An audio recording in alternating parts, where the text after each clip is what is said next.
ಇಂದ್ರಾಳಿ ರೈಲು ನಿಲ್ದಾಣದಲ್ಲಿ ಶುಕ್ರವಾರ ನೂತನ ಲಿಫ್ಟ್ ಸೇವೆಯನ್ನ ಸಂಸದ ಕೋಟಾ ಶ್ರೀನಿವಾಸ ಪೂಜಾರಿ ಉದ್ಘಾಟಿಸಿದರು. ಬಳಿಕ ಮಾಧ್ಯಮಗಳೊಂದಿಗೆ ಮಾತನಾಡಿದ ಕೋಟಾ ಶ್ರೀನಿವಾಸ ಪೂಜಾರಿ, ರಾಜ್ಯದಲ್ಲಿ ಬರಗಾಲವಿದೆ, ಹಾಗೆಂದು ಕೇಂದ್ರ ಸರ್ಕಾರವನ್ನು ದೂರೋದು ಸರಿಯಲ್ಲ. ಬರಗಾಲದ ತೀವ್ರತೆ ಕುರಿತು ಅಧ್ಯಯನ ಮಾಡಿ ನೆರವು ಕೇಳುವ ಹಕ್ಕು ರಾಜ್ಯ ಸರ್ಕಾರಕ್ಕಿದೆ. ಜತೆಗೆ ಅದು ತನ್ನ ಪಾಲಿನ ಹಣವನ್ನೂ ಘೋಷಿಸಬೇಕಿದೆ ಎಂದರು. ಕಳೆದ 3 ವರ್ಷಗಳಲ್ಲಿ ರಾಜ್ಯದಲ್ಲಿ ಕೇಂದ್ರ ಸರ್ಕಾರದ ವಸತಿ, ಆಯುಷ್ಮಾನ್ ಭಾರತದಂತಹ ಯೋಜನೆಗಳು ಸಮರ್ಪಕವಾಗಿ ಜಾರಿಯಾಗಿಲ್ಲ. ಕೇಂದ್ರದ ಯೋಜನೆಗಳಿಗೂ ರಾಜ್ಯ ಸರ್ಕಾರದ ಸಹಕಾರವಿರಬೇಕು. ಬರೀ ಪತ್ರ ಬರೆದು ಕೈ ತೊಳೆದುಕೊಳ್ಳುವುದಷ್ಟೇ ರಾಜ್ಯ ಸರ್ಕಾರದ ಜವಾಬ್ದಾರಿಯಲ್ಲ ಎಂದರು. ಬಿಡದಿ ವಿವಾದಕ್ಕೆ ಸಂಬಂಧಿಸಿದಂತೆ ಪ್ರತಿಕ್ರಿಯಿಸಿದ ಸಂಸದ ಕೋಟಾ, ರೈತರ ಭಾವನೆಗಳಿಗೆ ಬೆಲೆ ನೀಡಿ ಯೋಜನೆ ಕೈಬಿಡಿ, ಇಲ್ಲವಾದರೆ ದೊಡ್ಡ ಬೆಲೆ ತೆರಬೇಕಾದೀತು ಎಂದು ಎಚ್ಚರಿಸಿದರು. ರಾಜ್ಯದಲ್ಲಿ ಮಾದಕ ವಸ್ತುಗಳ ಹಾವಳಿ ಹೆಚ್ಚುತ್ತಿದೆ. ಕೊಲೆ, ಸುಲಿಗೆ ಪ್ರಕರಣಗಳು ತಾಂಡವವಾಡ್ತಾ ಇದೆ. ಕಲಬುರಗಿ ಜೈಲಿನಿಂದ ಆರೋಪಿಗಳು ಪರಾರಿಯಾಗಿದ್ದಾರೆ. ಆದರೆ ಗೃಹ ಮಂತ್ರಿಗಳಿಗೆ ಆರ್ಎಸ್ಎಸ್ ನೋಂದಣಿ ಮಾಡಿಲ್ಲ ಎನ್ನುವ ತಲೆಬಿಸಿ. ಇನ್ನಾದರೂ ಆರ್ಎಸ್ಎಸ್ ತಲೆಬಿಸಿಗೆ ರಜೆ ನೀಡಿ ಕಾನೂನು ಸುವ್ಯವಸ್ಥೆ ಸರಿಗೊಳಿಸಲು ಕ್ರಮ ಕೈಗೊಳ್ಳಲಿ ಎಂದರು.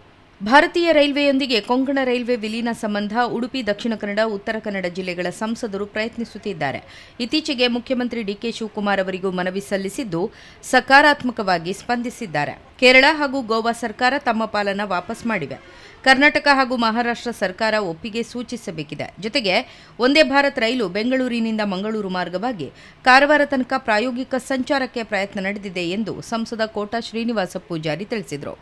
ಕೊಂಕಣ ರೈಲ್ವೆಯನ್ನು ಭಾರತೀಯ ರೈಲ್ವೆಯಲ್ಲಿ ವಿಲೀನ ಮಾಡಬೇಕನ್ನುವಂಥ ಚರ್ಚೆಗಳೇನಿದೆಯಲ್ಲ, ಅದಕ್ಕೊಂದು ತಾರ್ಕಿಕವಾದಂಥ ಅಂತಿಮ ರೂಪ ಬರ್ತದೆ ಅಂತ ನಂಗೆ ಅನಿಸುತ್ತೆ. ಯಾಕಂದರೆ ನಿನ್ನೆ ಮುಖ್ಯಮಂತ್ರಿಗಳನ್ನು ಭೇಟಿಯಾದಾಗ ಮುಖ್ಯಮಂತ್ರಿಗಳು ಇಲ್ಲ, ಇದನ್ನು ನಾವು ಆದಷ್ಟು ಬೇಗ ಶಾರನ್ನು ಸರೆಂಡರ್ ಮಾಡ್ತೇವೆ ಅಂತ ಹೇಳಿದ್ದಾರೆ.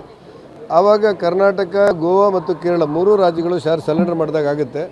ಮಹಾರಾಷ್ಟ್ರ ಒಂದನ್ನು ನಾವು ಮನವೊಲಿಸಿದರೆ ಕೆಲವೇ ದಿವಸಗಳಲ್ಲಿ ಕೊಂಕಣ ರೈಲ್ವೆ ಭಾರತೀಯ ಜೊತೆ ವಿಲೀನ ಆದರೆ ಇದರ ಡಬಲಿಂಗ್ ಮಾಡಲಿಕ್ಕೆ, ಭಾಳ ದೊಡ್ಡ ಪ್ರಮಾಣದಲ್ಲಿ ಕಾಮಗಾರಿಯನ್ನು ಕೈಗೆತ್ತಿಕೊಳ್ಳಲಿಕ್ಕೆ ಮತ್ತು ಹಣವನ್ನು ಹೂಡಿಕೆ ಮಾಡಲಿಕ್ಕೆ ಕೇಂದ್ರ ಸರ್ಕಾರಕ್ಕೆ ಅನುಕೂಲ ಆಗುತ್ತೆ. ನಾವು 3 ಜನ ಸಂಸದರು ಮತ್ತು ಈ ಸಮಾನ ಮನಸ್ಕರು ಎಲ್ಲರೂ ಒಟ್ಟಾಗಿ ರಾಜ್ಯ ಸರ್ಕಾರವೂ ಕೂಡ ನಮ್ಮ ಜೊತೆ ಇರುತ್ತೆ ಮತ್ತು ಈ ಕೊಂಕಣ ರೈಲ್ವೆ ಇದಕ್ಕೆ ಅಭಿವೃದ್ಧಿಗೆ ಅನುಕೂಲ ಆಗುತ್ತೆ ಅನ್ನೋದು ನಮ್ಮ ಭಾವನೆ. ಶಾಸಕ ಯಶ್ಪಾಲ್ ಸುವರ್ಣ ಸೇರಿದಂತೆ ಬಿಜೆಪಿ ಮುಖಂಡರು, ಅಧಿಕಾರಿಗಳು ಉಪಸ್ಥಿತರಿದ್ದರು.